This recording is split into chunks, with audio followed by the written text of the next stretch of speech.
Hello everyone and welcome to our very first video in RRK question series, and today we'll start with the cardiology section. So Yusuf, what question do we have today? Alright, let's see.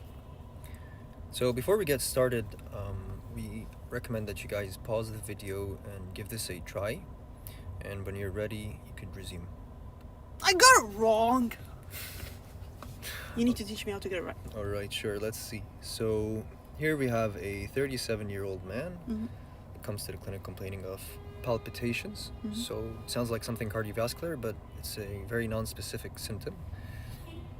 And his medical history is unremarkable, and he considers himself healthy. That sounds like a useless sentence. Yeah, let's see. So his maternal uncle died suddenly at age 40. Now this seems Yeah, so important. that made me feel like, okay, this could be HOCM. Yeah, that's true. HOCM is hypertrophic cardiomyopathy for our audience. Yeah, that's right. So yeah, this sentence seems quite important, and they also add that his cousin underwent heart surgery. Yeah, at it a sounds young like age. something hereditary in the family. Yeah, it could be hereditary. Let's see. So the physician asks the patient to sit upright, lean forward, and hold his breath in full expiration. Okay, so I kept thinking about this a lot. Is this a clue? Does this help me in any way? Well, okay, usually if the physician would ask the patient to do this because it makes it's easier to hear certain murmurs in this position. So when you lean forward, okay, your heart gets closer to the chest wall, and so it gets closer to the diaphragm of the stethoscope. So certain murmurs will be easier to be heard. And when you hold your breath, this prevents you from hearing the noise due to the air passing through the airways. Yeah, the airway is just such a distractor. Yeah, that's true. So holding your breath will make the sounds clear if there are any sounds coming from the heart, especially when you hold it in full expiration, because when you expire, of course, your lungs are going to be smaller. So again, your chest is less expanded and your heart is closer to the chest wall. So it would be easier to hear the murmur. So it's not a very specific clue. It's just that the physician asked the patient to do this to see if there's any murmur that could be So heard. it doesn't point us to a specific diagnosis, because I Yeah, kept not thinking about yet. that a lot. Yep, not yet. But look at the next sentence. Yeah, okay, yeah, look at that. Left sternal border.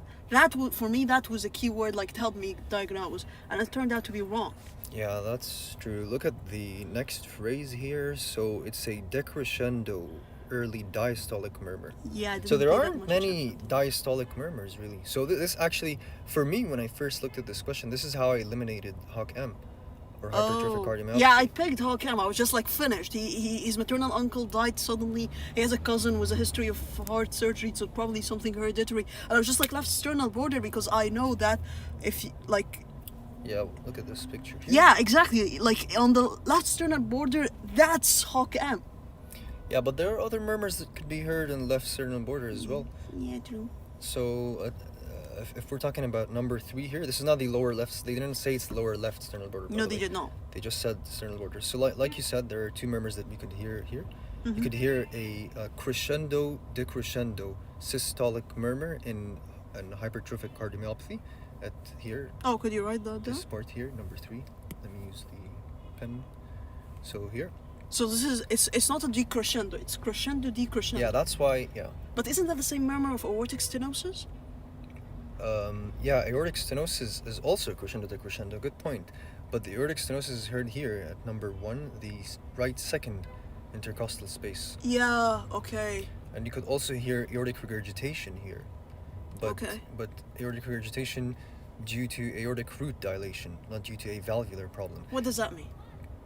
So if it were a valvular problem, I wouldn't hear it on the same place? yeah, you would hear it at number 3 over here, because the valve is more down over here, so it's closer to the left sternal border. So if you have aortic regurgitation due to a valvular problem or valvular disease, it will be more easily heard at number 3. So we have 2 areas for the aortic valve. Aortic regurgitation specific. Yeah, that's true. Oh, that's cool. So the next answer choice doesn't seem so bad. I mean, rheumatic heart disease could affect the aortic valve, No, and but you could get aortic they regurgitation. do this from the US. Yeah, exactly. So when you get a question Exclude, stem yeah.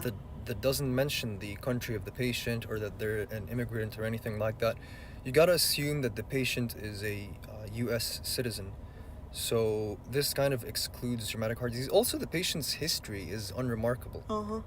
All right, and if you have rheumatic heart disease, it's much more likely to be in the mitral valve. Yeah, true. So More than the you'd aorta. get either mitral regurgitation or mitral stenosis, which Yes. is heard here at number 5. So it makes it Yes. unlikely. Yeah, I excluded this. I didn't think about Yeah. it, to be honest. And then bicuspid aortic valve, I mean, to me, this looks like a decent answer so far.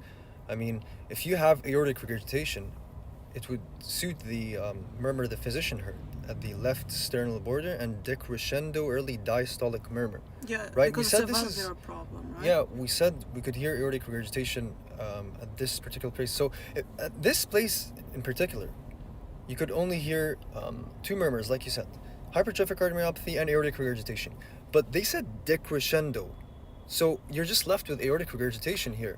But wait a moment. Yeah, Bicuspid aortic valve, as far as I know, leads to aortic stenosis. It could lead to aortic regurgitation? that's true. The aortic stenosis in those patients occurs earlier because the stress is only on 2 cusps instead of 3, so the 2 cusps like tire out more quickly. Yeah. And so you end up with aortic stenosis. But you could also get aortic regurgitation in those patients as the valves may not close more Oh, I- effectively like a normal. I didn't know aortic that. I thought valve. it's always like aortic stenosis. That's why I excluded it.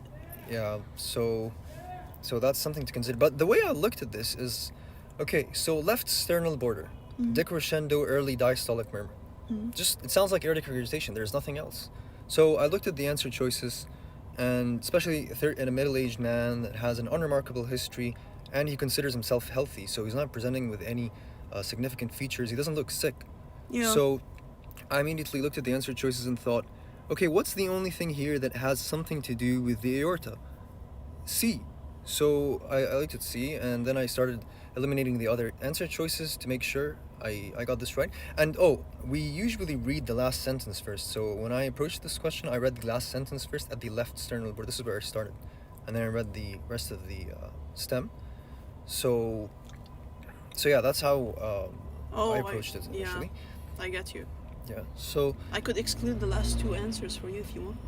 sure, go ahead. So the infective endocarditis. Yeah, at the start I was just like, what a useless sentence when they wrote that he considered himself healthy. But I was just like, Exactly. okay. Well, at the end I was just like, no, because now it can be infective endocarditis because those patients, like, they suffer from fever, chills, like, they're genuinely sick. Yeah, they're gonna look very sick. And the ASD, we explained it last time, and yes, we did not bring the answers the answers to the question ASD because that would have been a dead giveaway. So Yeah, exactly. yeah, an ASD would lead to pulmonic ejection murmur because the you have a right side heart overload, so, and it would be heard like over the pulmonic area, which is like the second intercostal space on the left side. Yeah. So exactly. it's not that. So yeah. Okay, so if I were to approach this question right now, if I want to get it right this time, I'd basically, okay, let me get a new color here. Okay, so I just need to, I go like, palpitation, CVS.